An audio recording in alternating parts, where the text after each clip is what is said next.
guys, it's Sam, and this is my spoilery gush discussion for Witchshadow by Susan Dennard. As I said, this video will have spoilers in it, so if you have not read this book, I will link my spoiler-free review on the screen for you to check out. So a lot of this is just me going more in depth with the things that I talked about in my spoiler-free review. So let's first go into the world building stuff that I mentioned and how much more vast this got with the backstory with the paladins and the exalted ones and the old ones, all of which I'm like still slightly confused about.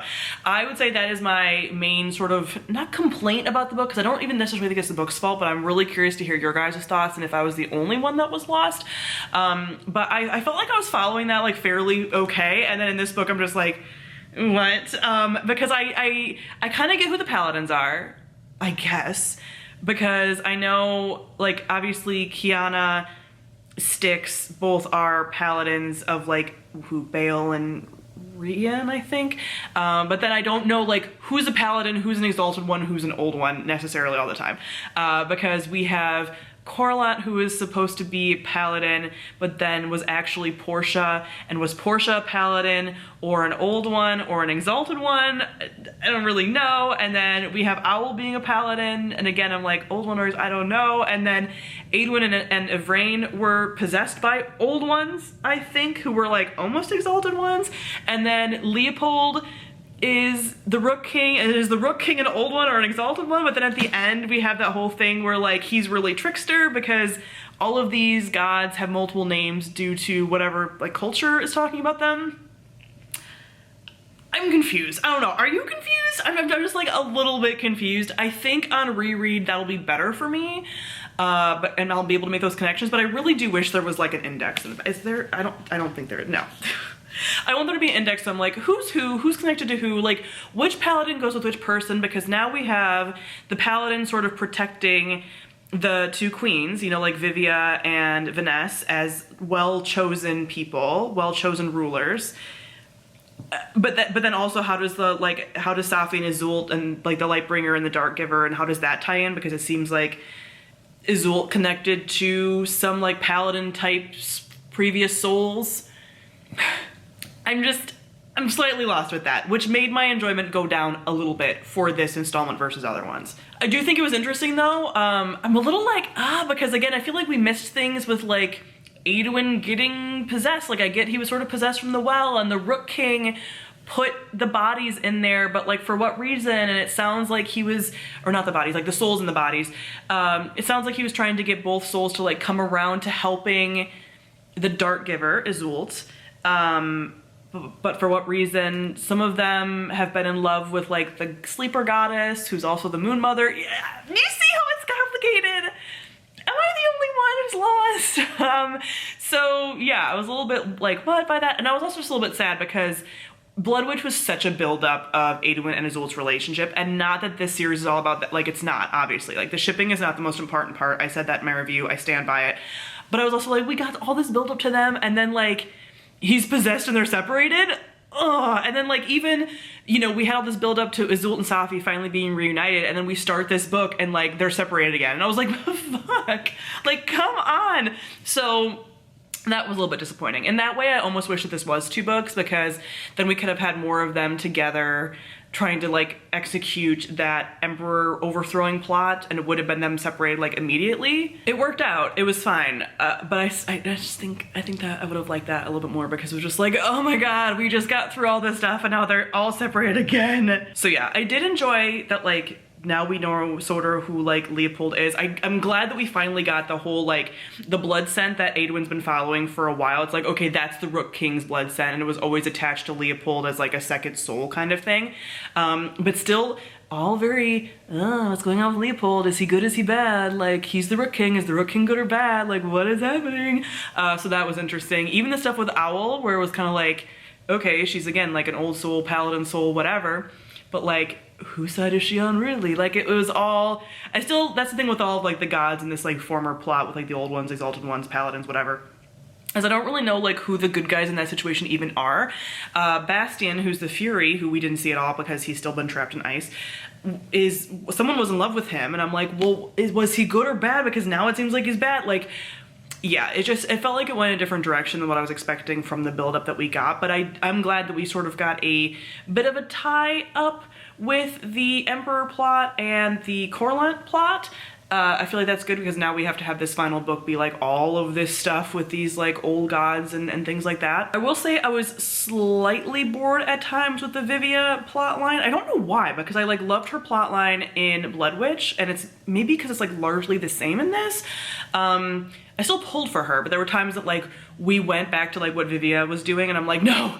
And I've never felt that way before. I've never had any of the POVs like I don't care about as much. I also didn't care quite as much about Styx, because again, this is the first time we're really getting her POV. We got like a little bit of it in Blood Witch, but like 2 chapters. So I was like, oh no, but I am very much enjoying the Vanessa, Vivia kind of Styx love triangle thing. Like, Styx is the paladin that's supposed to protect Vivia. They were in love, they're thread sisters, but now Vivia and Vanessa, these well-chosen rulers, are supposed to like probably be together according to the fates and everything, and like they are slowly coming together. So I enjoy all of the sapphic goodness that's going on. That part I wasn't bored with. I think I'm just kind of over everyone being like, Vivia shouldn't be a ruler. And I'm like, she's proven herself like every book since Wind Witch. Like I'm sick of this, you know, like it's a little bit overdone. I was definitely surprised with how much Azult tied into the Hellbards, but there's not really, I feel like we still don't know, like, Portia made the first Hellbards or whatever, but like why did Henrik have access to them? Why was he using them? Like, we have a lot more of his like morally grayness, which is kind of cool to see, like that he wasn't all that he seemed, but also like why was he using Hellbards?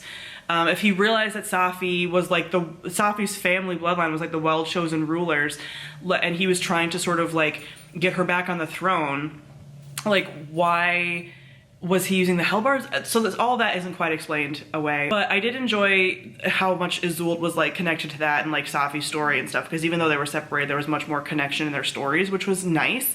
And again, the whole stuff with Corlant, the worst. That guy's the worst. Or like really Portia. I thought that was like interesting, sad, that like that was her dad, and like Corlant and her mom were like heart threads before his like paladin souls reawoken, and I was like, that's so sad.